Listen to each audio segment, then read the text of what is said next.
another video with me where I talk about 5 productive tips that's gonna help you stay productive during this lockdown time. Let's begin. I have divided this video into 5 of these points and I will take you through each one of them to discuss a bit more so that we understand how each one of these gonna help us to become more and more productive. The first point is getting up to a routine. I think we all have a habit that we wake up into every morning, but of course that is different for different person. But what we can do is we can optimize and align our habits a bit so that this morning routine help us reach our goal. So for example, every single morning I wake up to this routine. I wake up to a glass of warm water every single morning. That's my every morning routine.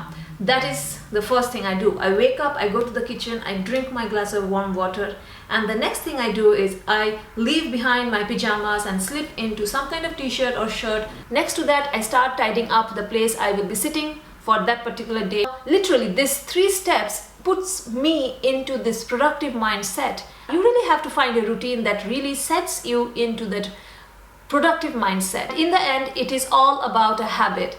As the latest psychological study says that an average human being actually takes 66 days to form a new habit. So basically, for a new behavior to become an automatic behavior, you need 66 days of non-stop doing the same thing over and over and over again. That's the only secret mantra. According to Charles Duhigg, author of the book Power of Habit, habits are not born but created. Every bad, good or insignificant habit starts with a psychological pattern called a habit loop. Time for the second point. So the second point is the power of deadline, Parkinson's law. The first time I heard about this law was in Tim Ferriss's book. Parkinson's law dictates that a task will swell in perceived importance and complexity in relation to the time allotted for its completion. This is so true. All during my college and school years, I functioned as a superhuman when a deadline of a task was nearing to me. And that is crazy, but it makes so much sense. Imagine your boss has allocated a week time for a particular work for you, but in reality, you can finish that work in 2 days. So the first 5 days, you will actually either procrastinate or you will find something else to do rather doing the main task that is given to you. Setting deadline is important, and on top of it, setting tight deadline is so powerful. Robert Greene in his book Mastery says Thomas Edison deliberately talked to the press about an idea before it was ready. This would create some publicity and excitement in the public. If he dropped the ball or let too much time pass, his reputation would suffer. So his mind would spark into high gear and make it happen. The moment I read this, I had an epiphany. Elon Musk is seen for keeping such tight deadlines, and that is one of the reasons for him to be able to work on such cool projects. And come on, he is progressing with a light year speed with such amazing cool projects. Until eventually something terrible happens, or another future where we are out there on many planets, maybe even going beyond the solar system. I think that second version is incredibly exciting and inspiring, and there need to be reasons to get up in the morning. You know, life can't just be about solving problems. Otherwise, what's the point? To summarize, the end product of the shorter deadline is almost inevitably of equal or higher quality due to greater focus. Tim Ferriss.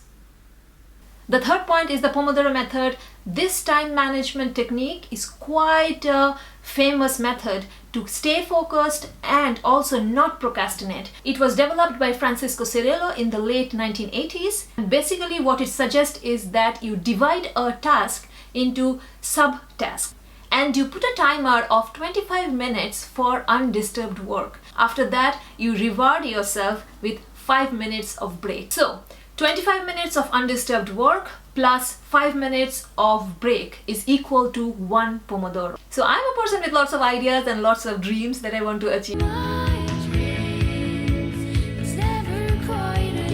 Ideas pops in and out of my head quite often, and I had struggled in the past to be patient and work on one task at a time and become better at it and then go for the other one. Also, the method suggests that you do 4 Pomodoro in a row, that is 25 minutes into 4 plus 5 minutes into 4 of break. In total, it is 120 minutes, 2 hours of Pomodoros, and then you take a bigger break, like 15 minutes. It's the best time to use the bathroom or refill that water or even quickly grab a cup of coffee.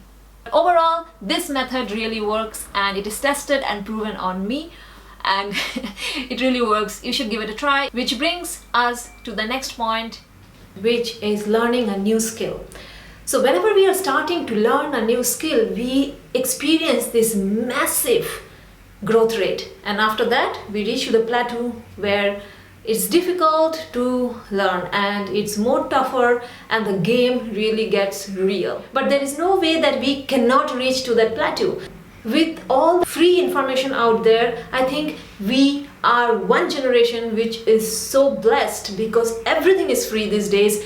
Any skill you pick up, it's so easy to learn. 1 week in COVID lockdown and I signed up for a 2 months of free courses in Skillshare, where I taught myself how to edit videos in Final Cut Pro. If you are interested, then I recommend you Ali Abdul's courses. So next to Final Cut Pro, I also learned a lot of Photoshop tricks and I used free YouTube videos. I recommend you Piximperfect, and the links to these channels is in the description box, so you can go and check them out. I think they are really cool and creating really cool stuffs. In my case, I really want to learn videography and photography, so this step of going to Skillshare and signing up for a free course really helped me and made me realize that it is not difficult to learn something.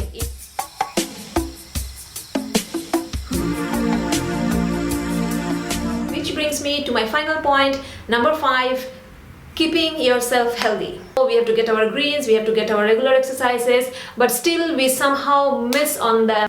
One thing that I really stress on and keep reminding myself is to drink lots and lots of water, and also cooking at home. Cooking is fun, and I actually have a couple of friends who do not like to cook, but I think it's just a habit. And you can be so creative with cooking, and of course you can go to YouTube and check on a free recipe. Again, every resource is out there. Honestly, there is no way we cannot learn anything in this day and age. Having simple a yoga mat and couple of weights is actually enough to get every day your exercises. With that, I came to the end of this video. I hope you like this video. If you do, give a thumbs up and also subscribe my channel. And until the next time, bye bye.